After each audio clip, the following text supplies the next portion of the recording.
বাংলাদেশে মুঘল আমলের কীর্তি বলতে যে নামটি মাথায় আসে তা হলো লালবাগ কেল্লা।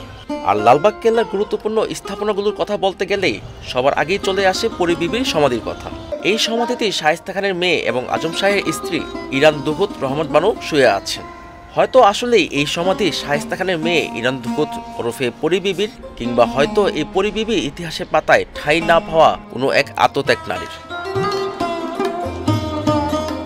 ১৬৭৮ সালে ঢাকার শাসনকর্তা ফিদি খাঁর মৃত্যু হলে মুঘল সম্রাট আওরঙ্গজেব তার তৃতীয় ছেলে আজম শাহকে ঢাকায় আসতে বলেন।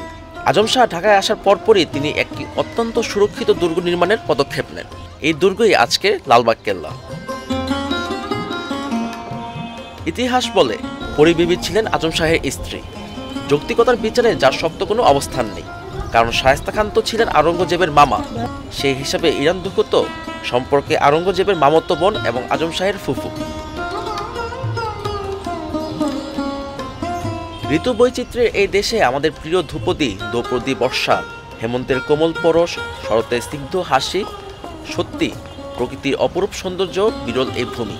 কালে কালে এ দেশে ঘটেছে কত ইতিহাস আর জন্ম নিয়েছে কত ঐতিহাসিক চরিত্র।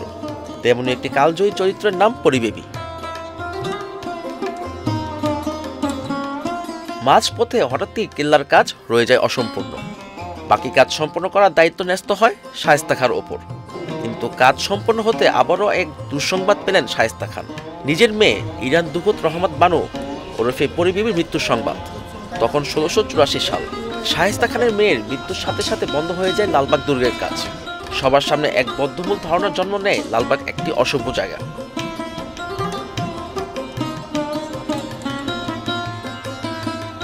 মেয়ের এই আকস্মিক মৃত্যুতে কান্না বিলোপ শোকে বিহ্বল পিতা অমঙ্গল ভেবে দুর্গের নির্মাণ কাজ বন্ধ করে দেন। মেয়ের কবরের উপর নির্মাণ করলেন এক দুর্লভ স্মৃতিসৌধ।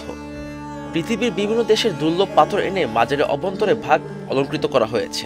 রাজমহল থেকে কালো পাথর, চুনারু থেকে ধূসর বর্ণের বেলে পাথর ও জয়পুর থেকে শ্বেত বর্ণের মর্মর পাথরের অনন্য সংমিশ্রণ ঘটানো হয়েছে এখানে। মুসলিম ও হিন্দু স্থাপত্য রীতির এক অপূর্ব সম্মিলনে নির্মিত হয়েছে এই স্মৃতিসৌধ। পরী বিবির মাজার লালবাগ দুর্গের মূল দরবার হল থেকে খানিকটা পশ্চিমে অবস্থিত। পাথরে বাঁধানো অনুচ্চ বেদির উপর অষ্টকোণাকৃতির মাজারটি নির্মিত। মাজারের অভ্যন্তরে মোট ৯টি কক্ষ রয়েছে। মাজারের চারপাশে রয়েছে প্রবেশের জন্য 3টি দরজা। মুঘল স্থাপত্য রীতিতে নির্মিত প্রবেশের মূল দরজাটি রয়েছে আকর্ষণীয়। মাজারের মূল দরজাটির বয়স প্রায় ৩৩৬ বছর আগের চন্দন কাঠের, যা এখনও আগের মতো মজবুত রয়েছে। মাজারটির নির্মাণ কৌশল বর্গাকার। বাহির থেকে এই ছাদটি অষ্টকোণাকৃতির, আর ৯টি কক্ষের ঠিক মাঝেই শায়িত আছেন পরী বিবি।